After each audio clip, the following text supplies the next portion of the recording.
যদি আওয়ামী লীগ মাথা তুলে দাঁড়ানোর চেষ্টা করে তাহলে গণ অধিকার পরিষদ তাদের প্রতিরোধ করতে একাই যথেষ্ট। কিন্তু আমার আফসোস হয় এই আওয়ামী লীগের কমান্ডার খুনি হাসিনা বাংলাদেশে টিকতে না পেরে দিল্লিতে পালিয়ে গেছেন, আর দিল্লিতে বসে তার রুহানি সন্তানদের হুকুম হাকামত দিচ্ছেন, তোমরা বাংলাদেশকে বেকায়দায় ফেলার জন্য চেষ্টা করো।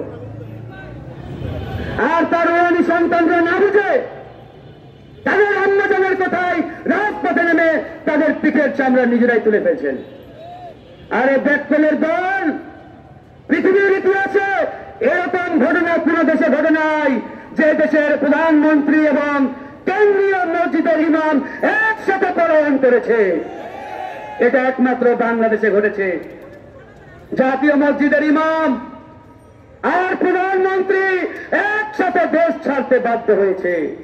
প্রিয় বন্ধুগণ, আমরা সেদিকে যেতে চাই না। আমরা একটা কথাই বলতে চাই, আওয়ামী লীগকে নিষিদ্ধ করতেই হবে, আওয়ামী লীগের বিচার বাংলার মাটিতে করতেই হবে।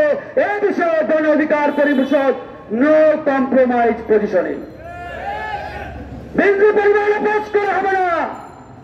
খুনি হাসিনাকে দিল্লি থেকে এনে জনগণের বিচারের কাঠগড়ায় দাঁড় করাতে হবে। আর যদি না পারেন বলে দেন, আমরা তৈরি আছি, আমরা জনতার আদালত করব, জনতার আদালতে খুনি হাসিনার বিচার করব।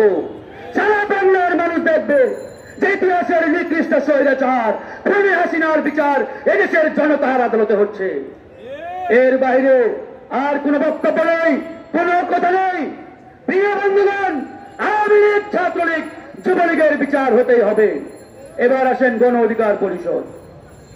ইতিমধ্যে আমরা 300 আসনে